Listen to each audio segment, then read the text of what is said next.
Hi, and welcome to Boosting You, your ultimate wellness platform. And I'm Shirley McLean. And I'm Dr. Sue Peacock.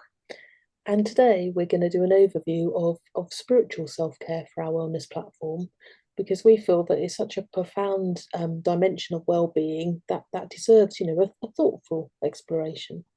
And I couldn't agree more. So, spiritual self-care, it nourishes us at that deeper level than many other practices. And before we get started, I think it's really important to know that we need to approach this and we want to approach this in an exclusive way because we need to respect all of the other paths out there as well. Yeah, absolutely. Self-spiritual care isn't exclusive to particular religions or traditions. It's about connecting with something meaningful that's perhaps beyond ourselves. However that looks for each individual person. Yeah, and that's a perfect starting point. So, for our overview, how would you define that spiritual self-care in its essence? Well, that's a good question, isn't it? I think spiritual self-care kind of involves practices that nurture our sense of purpose and meaning, and it's about that connection, isn't it, to something that's a bit larger than yourself. Perhaps it's about tending to your inner life and your deepest values. And that's a beautiful definition that you've given us there, Sue. And I'll add that it's also about cultivating that awareness of that present moment and developing a sense of peace as well within our life's uncertainties. Yeah, absolutely. Because life is so uncertain, and uncertainty is one of the things that I talk about regularly with my clients. It's about giving yourself space, isn't it, to explore life's deeper questions. Who am I? What matters most? How am I connected to the world and other people around us? Yeah, and those questions are at the heart of it, aren't they? They really are. What do you think spiritual self-care is particularly important? Why do you think that in today's world?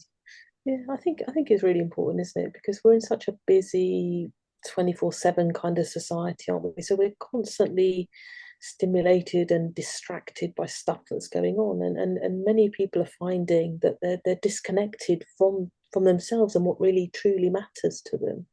So I think that spiritual self-care creates that space to kind of reconnect, doesn't it, with the deeper truths within us, beyond all the noise of the general world. Yeah, and I don't know about you, but I see that disconnect just so often now. And people, I do feel, are really hungry for that meaning and for that purpose as well. Yeah, our culture often emphasizes external achievements and that constant productivity. Yeah, absolutely, isn't it? And because like I said, we are in that 24/7 world, aren't we? And I think that's the spiritual practices are quite a good thing because they help us sort of step back from that hamster wheel, don't they? And gives us that opportunity to remember what truly nourishes us.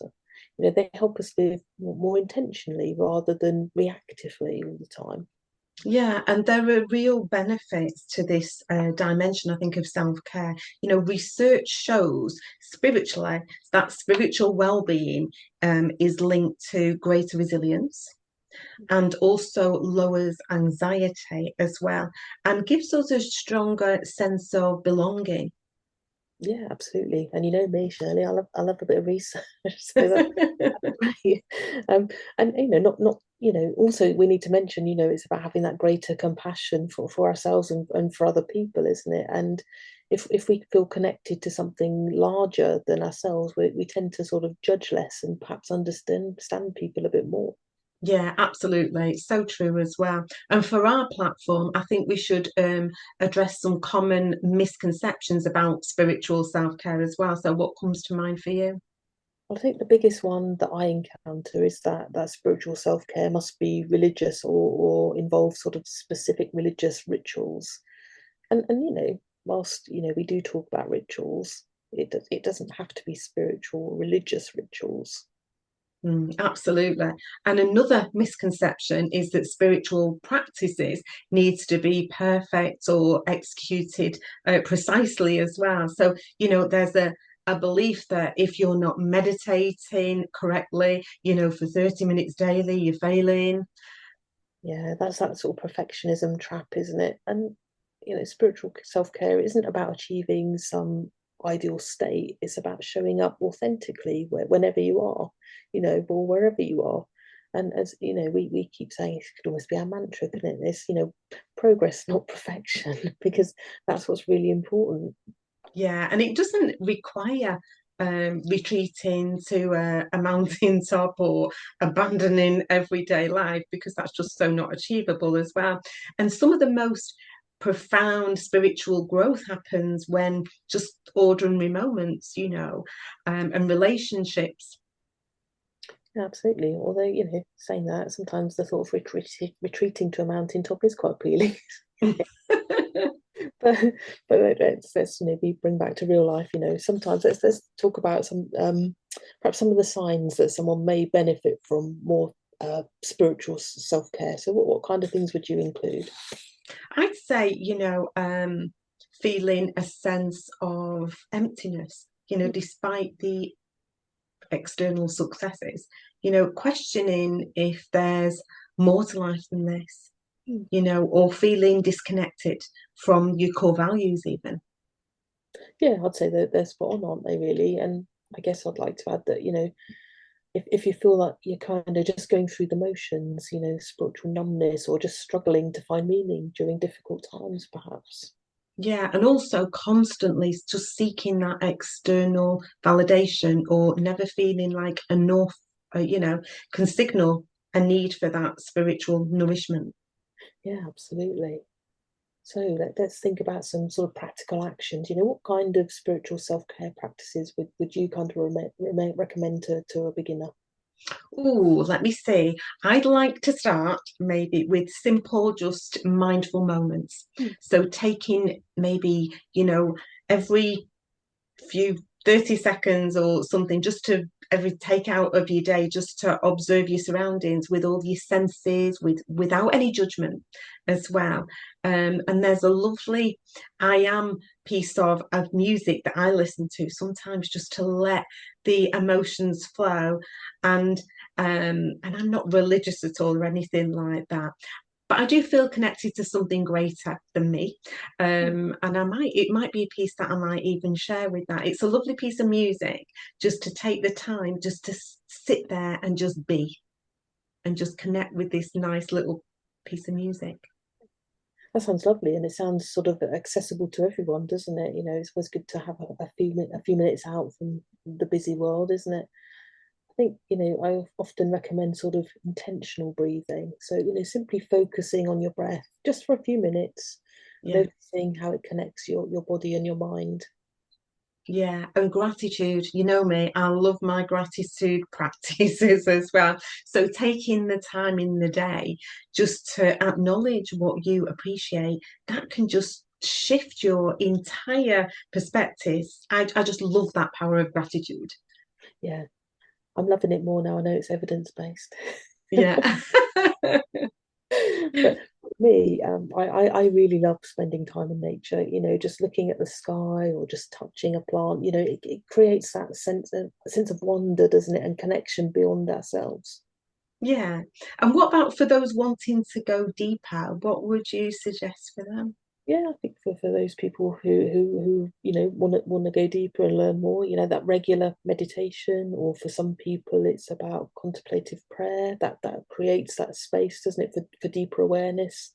And even 5-10 minutes daily can be quite transformative over time.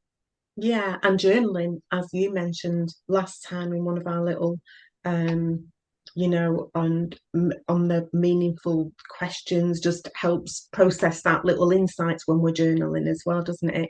And just tracks that spiritual journey as well. Questions like, um, what, what gave me that sense of purpose today? I don't know, just think whatever comes up for you, or when did I feel the most connected? Yeah, absolutely. And some people, create personal rituals that mark what's sacred and important to them, isn't it? Such as, I know, lighting candles or saying meaningful phrases, or some people even create water with things that inspire you. Yeah, and community connection, that's absolutely vital too. Finding people who support your spiritual growth, whether that's, formal religious communities, which is fine, a meditation group, or friends who just, share deep conversations, whatever that is. Yeah, and sometimes it's about engaging, isn't it, with wisdoms and traditions from the past through reading spiritual text or poetry or philosophy that resonates with you and your own path. Yeah, volunteering as Yeah, well, or, service work can be, that can be profound spiritual practices too, or putting compassion into action as well and connecting with others. yeah, and things like creative expression is a really powerful avenue, isn't it? Such as art or music or dance or writing, anything that kind of helps you express your deeper self. Yeah. And what about like little micro practices that we could do for busy people? Yeah, yeah. Well, one of my clients once brought up the idea of sacred pauses, which I quite Oh, liked. Those yeah. sort of brief moments throughout the day to center on yourself. It Mm. could be as simple as taking three conscious breaths before you answer the phone, or switch your computer on in the morning, or you start your car, or something like that. Yeah, so it's really about setting that intention, isn't it, at the start of each day. That can be so powerful as well. I know that's definitely something that I do as well. And just taking that 30 seconds just to connect. So, with how you want to show up in the world, even. Yeah, absolutely. And sort of mindful transitions between activities can help too. So sort of taking a moment to finish one task before, doing another task, rather than kind of constantly rushing from task to task to task to get everything done. Yeah, and gratitude triggers as well. So linking gratitude to everyday actions, like when we went on about linking things together, like, waiting for a red light or washing your hands, whatever it might be. Yeah, absolutely. So how would you suggest that we make these practices sustainable for everyone? I think it's important to start small and then gradually build up, because we don't want this pressure, we don't want this overwhelm as well. There's a small theme here, isn't there, as the weeks are going by, that's materializing throughout these little boosts of wellness. Our mindful minute is better than an ambitious practice that gets abandoned, really. So it's tiny little changes, isn't it? Oh, absolutely, absolutely agree with you. Yeah, and perhaps linking those spiritual practices to existing habits will help them stick. Like a moment of gratitude with your morning coffee, or a few minutes of reflection before you go to bed. As it's about that small consistency that build up to bigger wellness. Yeah, finding what genuinely resonates is that's absolutely crucial as well, isn't it? If sitting meditation feels impossible, and for some people it does feel impossible, they just it just doesn't resonate with them. So, you know, you can just do walking meditation. That might be your path. That might be your calling and what you prefer as well. So reminding us again as well that, I think it's really important for us, for everybody else, that we remind ourselves that it's not one fits all Oh yeah, when we're doing any of this stuff. yeah, absolutely. And sometimes people find that if they track their experience rather than the performance of what they're doing actually helps. Noticing how different practices perhaps affect their sense of peace or purpose, rather than judging about how well you did them or how long you did them for. Yeah. So should we maybe go through how to navigate challenges in spiritual practices? Yeah, sounds like a good plan. So I think it's about encountering difficult emotions or resistance is normal, and it's actually part of our growth process, isn't it? It's not a sign of failure. Yeah. And spiritual bypassing, using spiritual ideas to avoid dealing with real issues as well. So it's something to be aware of too. Yeah, that's a great point, isn't it? Because spiritual self-care isn't about escaping reality, but it's about engaging with it more fully and authentically. Yeah. And I think we should also mention that, it's perfectly okay to experiment and change direction. It doesn't matter. Your spiritual needs may evolve over time. Everything's changing all the time, and that's absolutely okay. And it's being aware of it. Take that time. It's being aware of it, or if it's good. It expands our awareness, so it's good. Yeah, yeah, absolutely. And there is wisdom in borrowing practices from different traditions whilst being respectful about it, isn't there? Yeah, yeah, absolutely. So one last thing that I'd like to emphasize as well is that, spiritual growth, it's not linear. There'll always be periods of insight and clarity and periods of doubt or periods of dryness. Yeah, absolutely. That's such an important reminder, isn't it? Quite often we find if we reflect back on life, isn't it? The challenging periods often precede significant growth. I think, it's important to sort of stay curious rather than being judgmental during those times is really important. Yeah, that's perfect. So let's close today with a simple invitation for people to create just one spiritual awareness today. So a single breath it could be where they remember they're connected to something larger than themselves. Yeah, that's so lovely. One moment of kind of genuine presence can be that beginning of a really transformative journey, can't it? So great. So I hope it's an interesting session for you. So it's goodbye from me. And it's bye from me. Till next time.